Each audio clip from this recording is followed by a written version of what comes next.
Hi everyone, and welcome back to this Convocation 2021 Welcome. Really excited to have everyone back. I know these have been really hard times, challenging times due to the Caldor fire, due to the continuing COVID-19 crisis, and just instruction being pushed forward by a week at least now, going into fall 2021. So we'll use this opportunity today to talk about some of these challenges and also opportunities moving forward. And I'm kind of framing this in terms of three themes, which we'll come back to at the end. But I want to start off at the beginning here and just say in this welcome to Convocation Fall 2021, indeed, welcome back. I've worked with many of you over the summer, whether it's ISSI, whether you're a new faculty member trying to get set for fall. And I know some of the faculty members I've been working with who are teaching brand new for us in Canvas and at the college in fall. We literally were problem solving and working on this kind of stuff with Canvas and Zoom. And then the Caldor fire hit and many of you were displaced from your homes. So the first thing I want to say is just like, we wish you well, all of us. I know collectively, not all of us had to evacuate. So many people did. It seemed like a majority of our faculty and staff had to leave the basin and are still away and waiting to repopulate, particularly in Christmas Valley and Myers. So we wish you well. We understand that fall is going to be as challenging a quarter that we've ever seen here at the college, not just for us, but also for our students. And one of the things I acknowledge in the most authentic way is that the assumption that it's going to be perfect and amazing and without flaws and hitches for any of us in the fall should not be the assumption. We have to realize and take understanding of the fact that it's going to be hard for many of us in the fall. So kind of as much as I can help with my position in the program to buttress some of that uncertainty and change and transition, just let me know. There's a lot of stuff I can hopefully do for you that maybe you're not even aware of in terms of technology or assisting with your classes, department trainings, all that kind of stuff. Please lean on me. If you haven't in the past, lean on me more now because I'm happy to help.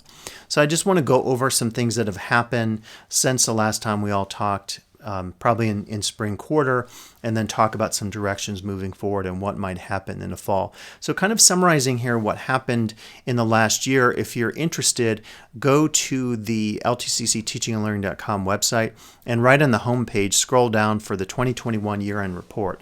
This summarizes everything that happened in the program over the last year. And new to this report this year is a lot of hyperlinks that you have available.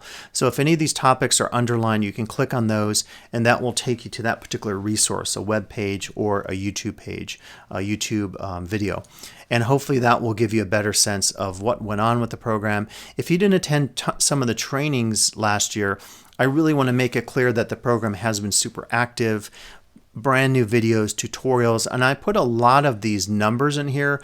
And I was talking to the president about this, and he made it very clear, which was great to hear, that it's not about numbers, and numbers don't necessarily determine the success of a program, but numbers and production of content and resources are part of like that success story because it's content that you can use in the future. The more varied the content and the more content, in my mind, out there really helps with connecting with various populations because we have so many different needs out there.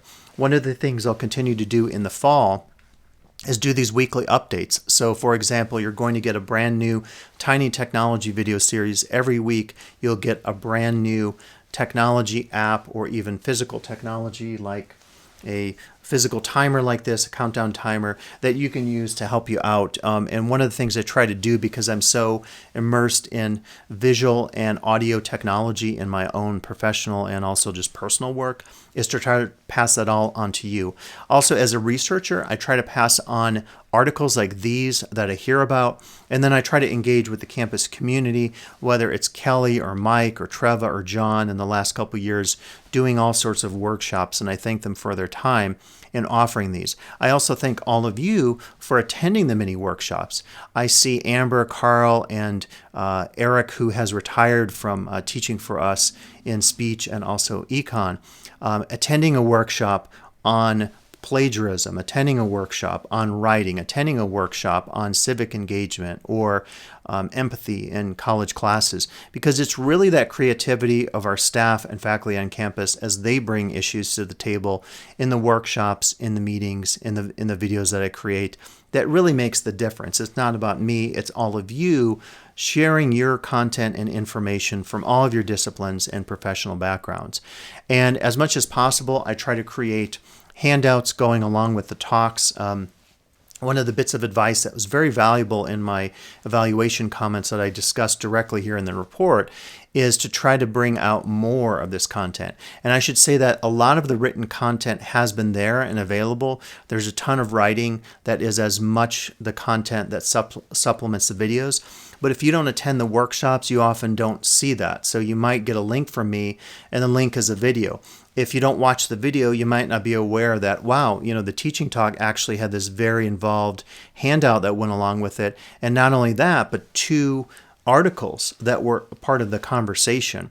So the stuff often does have non-video components, but maybe you're not aware of those because if you don't watch the videos or attend the workshop, you don't get that immersion in the content that we're discussing. And I just want to mention that because there's a ton of non-video content out there that I can show you anytime, and a lot of that content is shared in the report, and thus another reason that I like to do this report for you. This is an example of that. All these graphics I created, including the new faculty Q&A, which is a PDF that makes it very easy for brand new faculty to understand a lot of information available on our website, but maybe that isn't immediately available. So all these charts, all these infographics are created from scratch. This one, working with video, I really thought about every single program available that I know of and presented that to you in a really easy to digest and visually easy to read format. Student events I've also helped out with the program, including Coyote Kickoff and Senior Day. And again, the various website pages and reports are also a big part of this program. Intersession assistance, I'll mention in a second, helping out with ISSI over the summer. I enjoy doing that and will continue to do that. And then presenting information to you about new software and apps. I was really happy to see Candace Fair and Mary Cook create the part-time faculty roundtable and a survey that was really telling in terms of information that we can use to really help out part-time faculty in the future. You can see some of the numbers through 2 years, videos, workshops, and total video views. Again, President Franco's right. It's not just about numbers, but numbers are an indication of audience. I can tell a certain number of people watch my videos, and I can even go in my YouTube channel and demographically look at where those local people, the age range. You can really dial down in terms of a lot of the numbers and big data that you get from particularly social media. This shows you some of the top viewed videos, which immersive views tends to be, I think, a hot topic along with Proctorio. And then a little bit about me, just if you don't know me, because you might not have met me, you might not know kind of what I've done in the past, including teaching workshops and publishing a lot in pedagogical theory through anthropology. And then again, I'm trying to be as authentic and honest about getting feedback. It's a little bit, I guess, putting it out there and being vulnerable, because I don't like reading negative comments any more than all of you do. And I'm kind of in a unique position because I serve all the faculty, not in a managerial sense, but then that means I get feedback from every single person on campus, not unlike an administrator or maybe a library director, a position like that. So it does open you up for certainly positive and negative comments, and I try to include those, again, to be as honest as possible. And you can see some of this information is presented. And I should say some of the criticisms or concerns, like bringing outside speakers to campus, I don't have a budget per se. I do get a little bit of money, so my website, a software program or two that I use, I'll send that to the instruction office, but I don't do a program plan. I don't do an AUP or an APR other than my discipline of anthropology. I used to also do those for sociology before we hired Dr. Amber Tierney. So I just want to mention this, that I don't have a budget, so I don't control bringing in outside speakers. If you have a suggestion, sometimes the best way is to approach your dean or administrator or director, because the money probably is going to come from another pot. There isn't a T&L pot. It's just turning in some receipts here and there for some things that are very necessary to the program. So it's a very shoestrings budget, so to speak. Some of the changes made and directions forward I also included in the report, so you can continue to look at this, and I'll keep you up to date with the progress in terms of my accountability. Again, I can directly link, even though I don't do a program plan, I can directly link to the comments I receive from all of you on surveys, also my tenure review feedback, and I can incorporate that into the directions forward and make some assessment of the changes that were actually made as a result of those suggestions. And that's it in terms of the report. So if you have any other questions, reach out.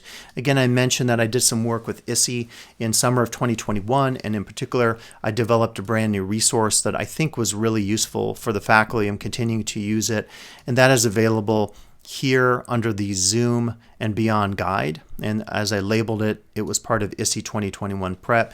This was a very graphic focused guide that involved a lot of screenshots and how-to. So if you want to learn how to do a Zoom screen share, click on this, and these little snippets of images that I captured on screen and incorporated in the document are part of this idea of how to make it graphically available and understandable to all of you as you're navigating the materials.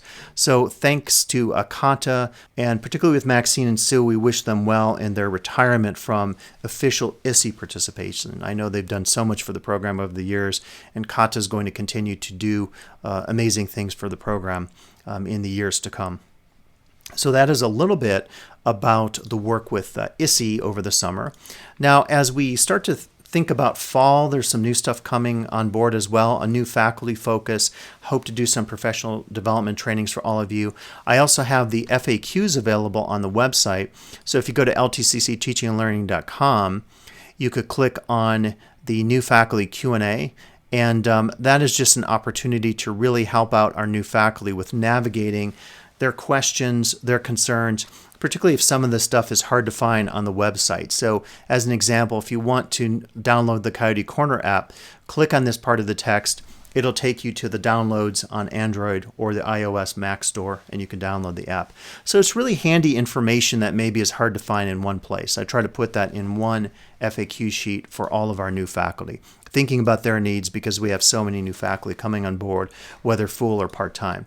Have some new series that we're launching here in the fall that I want to talk about.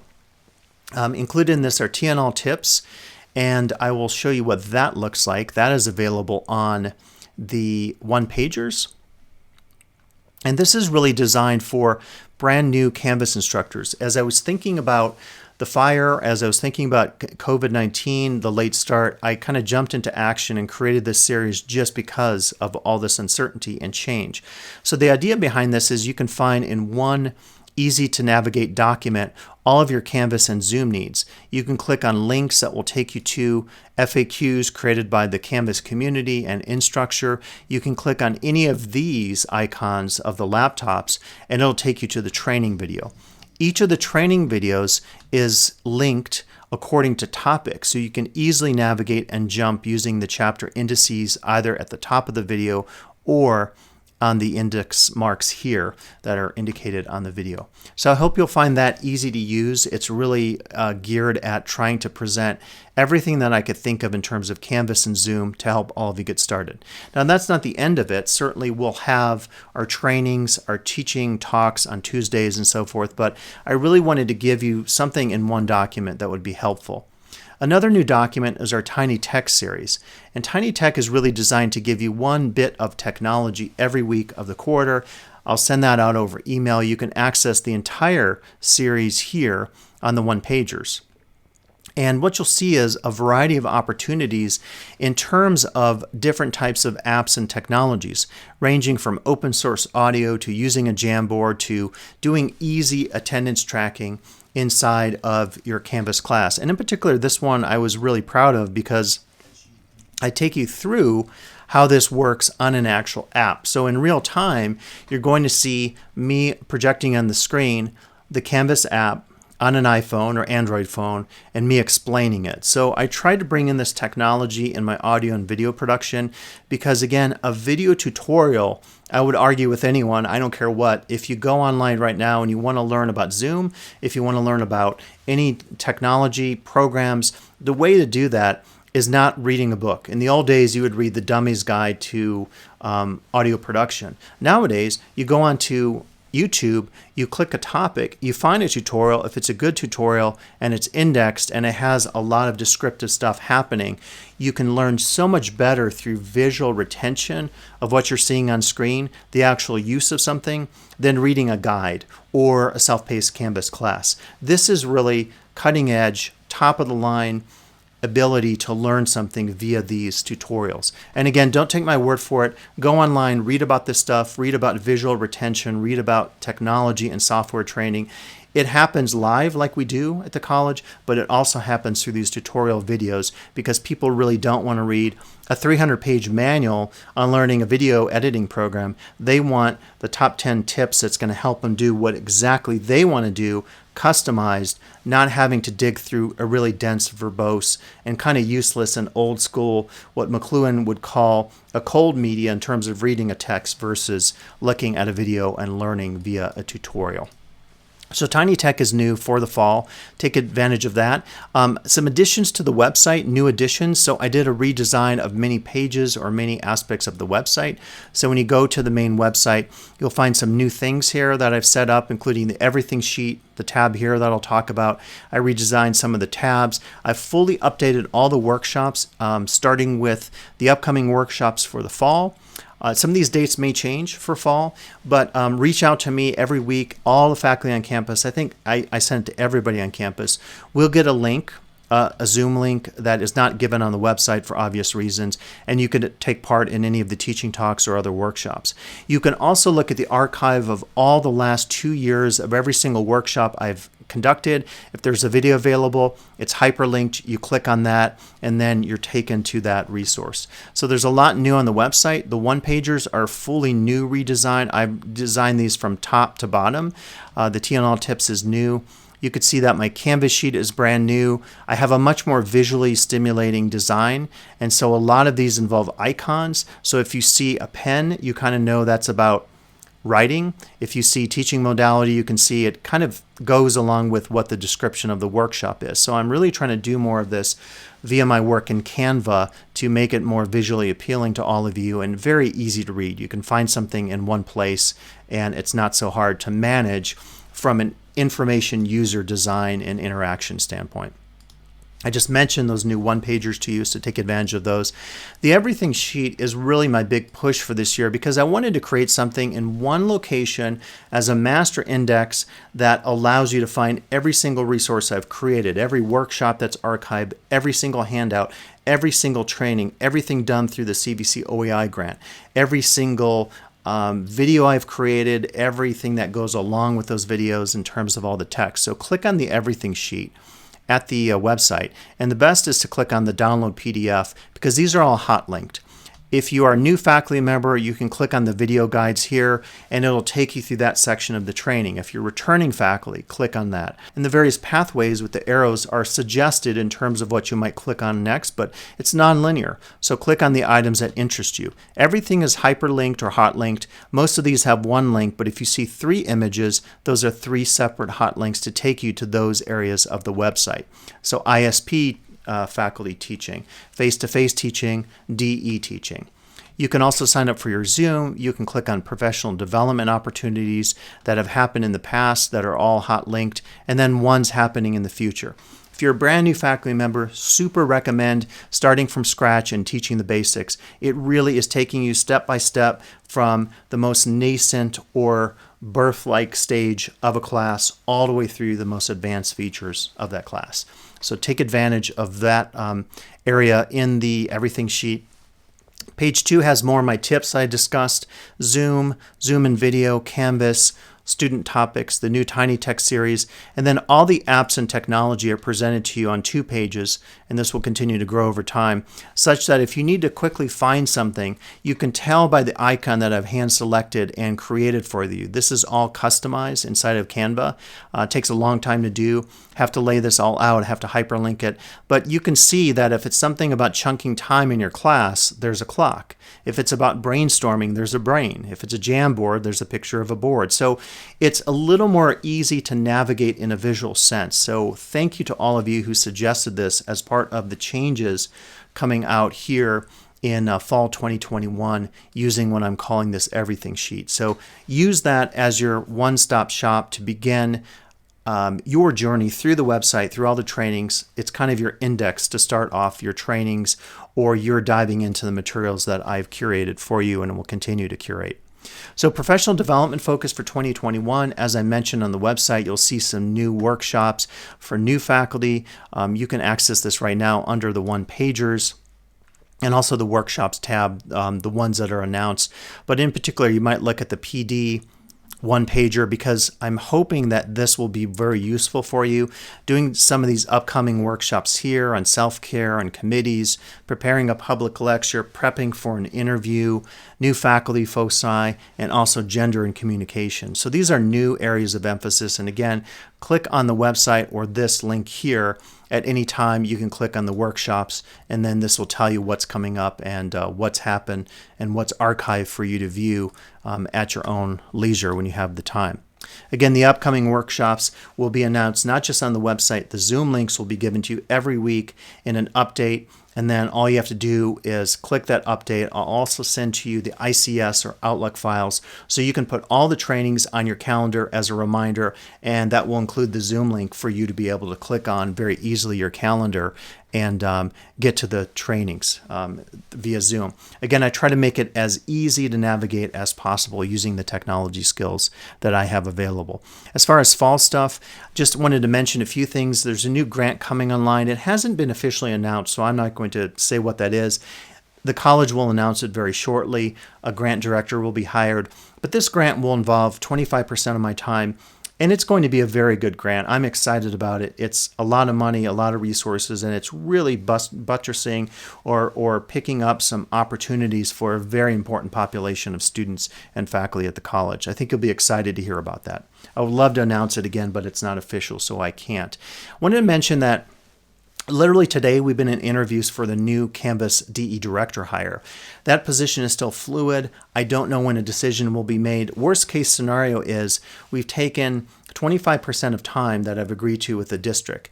In addition to my teaching 1 or 2 classes in the fall and my other work I'm doing, including work on this grant, 25% reassigned time may be available if we don't hire the DE director. I suspect moving into the first week of classes starting on September 20th currently as of the recording of this video. But in my guesstimation, this would happen a few weeks into the quarter, maybe more into October.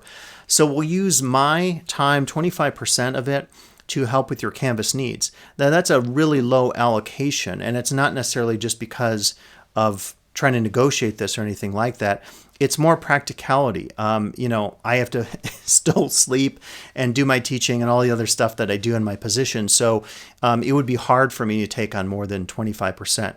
Trevor is getting 100%. So stripping away 75% of that help will probably result in not the full-fledged kind of one-on-one help that Trevor was used to giving with 100% reassigned time. So just want to make that clear in fall. This is very fluid and fast-moving. We don't know what will happen with the DE hire. It could be the case that we hire the person and I'm not doing any of this, so I won't get that 25%, and I'll just continue to help you in the ways that I do. There's a bit of overlap in both of these positions because I'm doing a lot of stuff in Canvas. The new person obviously will be kind of the head of everything in Canvas. But the overlap, I suspect, will continue into the future, and I see that actually as a very positive thing. Now let's end on, in terms of this welcome, just kind of my title slide here, which is the welcome to 2021 Convocation and these 3 themes. And these themes are really ones that I thought kind of define where we're at right now. Again, I started this video off and this welcome off by saying we're in really tough times right now. We have to authentically acknowledge that things are going to be hard. I'm not saying we should be pessimistic and glass is half full kind of thing, and assume we can't get things done. We will be successful, whether we're teaching DE, working in an office, directing in the library, counseling students, or whatever that we do in all of our various faculty and staff positions. But we have to acknowledge that this is a time of adaptation. We have to really think about transitioning. Many of you literally, we all feel just terrible about the situation with the fire. We're fortunate that locally no homes were destroyed. We know that hundreds and hundreds of homes were destroyed all the way down through Sly Park Road, through Camino, Pollock Pines kind of area. And so we realize there has been a lot of destruction and displacement for people. Some of you are still, as I make this video today, not even back in your homes in South Lake Tahoe if you live there. So we understand it's a time of adaptation. We have to be patient with ourselves. We have to be patient with our students and really use our empathy skills, as we've talked about in a lot of our trainings and videos here through the T&L program. We also have to acknowledge that technology is an incredible tool for us to use. I'm a bit of a technology evangelist. I think DE instruction is amazing. I think it's wonderful for our students, for our faculty, and our staff. I love technology. I work with technology 7 days a week, 365 days a year. So for me, technology is a great ability, has a great ability to break down barriers and to provide access to people. That being said, we have to realize that not everybody has access to technology in terms of their Wi-Fi that they need to log onto Canvas as a student, or even as a faculty member or staff member being displaced by the fires, the challenges of COVID affecting internet access and technology and the economics of things affecting all of us as we're trying to make ends meet and deal with some incredible crises, and all the while trying to do our jobs via technology that is not always accessible to us and that is not always understandable to all of us in terms of working with it in the best possible ways to break down barriers of access for our students, for our staff and faculty, and also make sure that we're delivering a high quality product. But really ending on the theme of community is where we're at right now. We know we're resilient. We know that we have abilities to transform ourselves and our students' lives and deal with incredible adversity. As we dealt with via COVID, we can get through the next crisis of COVID. We can get through the Caldor fires and the repopulation of Lake Tahoe and deal with things. But again, honestly and authentically taking an assessment of our own mental state, our own well-being, our own empathy skills here in the fall as we meet these challenges head on, and we understand that it will not be perfect, and we can't just pretend that everything will be amazing without significant hurdles ourselves as instructors, as staff members, working with others, and of course our students, who are our most precious population that we worry about in terms of access to technology, the adaptation that we're talking about today, issues of COVID, vaccinations, all this kind of stuff, and of course their own being impacted by the Caldor fires and the high cost of living in South Lake Tahoe and so forth. So taking these three themes of adaptation, technology, and community, they're my personal themes that I'm going to think about going into the fall. I wanted to be part of the Convocation 2021 welcome to all of you. I really appreciate all your input that you give to the T&L program. I appreciate your participation in workshops, watching the videos, taking advantage of the PDFs. My goal for next year is to really increase participation in the workshops. So if you've never attended one, try one out. It might actually spark some new conversations. You'll get to meet some of your colleagues that you don't normally talk with because particularly during COVID, we've all been kind of, virtually participating in meetings and not seeing people in the face-to-face manner that we're used to. So in 2021, here in the fall, take advantage of the workshops, of the new resources coming forward. Give me some more feedback about the program. If you want any help on department trainings, if you want any help working with your part-time faculty, you have a need that isn't being addressed, please use some of my time and technological resources and abilities, because that's why this position exists, and I think that's why it's important moving forward. I want to continue in this position beyond this year, and I'm excited to continue to do this important work. I think I've made a lot of accomplishments that are positive in terms of what the position has developed, but is it finished? Like Walt Disney said with Disneyland, it's never finished. It will never be finished. It will never be complete. It's always iterative. It's always being transformed. It's its own adaptation to the unique needs here at the college as we continue to deal with some of the real struggles that we've been talking about and will continue to talk about in the future. So enjoy the time as you can. I know it's a bummer what's been happening locally. I know it's not going to be perfect. Take some time for yourself. Focus on self-care. If it's ever between self-care and being able to deal just with some personal stress and attending one of my workshops, 10 times out of 10, I will say, don't attend the workshop. Focus on your self-care and your own needs. If I can be helpful in any of those ways, please let me know. Reach out. Let's set up a Zoom conversation, even if it is just to talk and have a conversation about personal well-being and what we can all do for one another. We're strong. We're resilient as a community. We're an amazing college. We're going to be challenged in the fall. Take that head on. transform ourselves, transform our community, focus on our students, take advantage of all the colleagues and the resources, because everyone is so resilient and amazing at the college, and everyone is willing to help. So good luck with everything in the fall. I wanted to officially welcome you here to Convocation 2021. Reach out, anything that I could provide for you. I'm very happy to help you with any of the challenges or needs that you have. So good luck, and we can definitely do this here as we jump into fall work here at LTCC.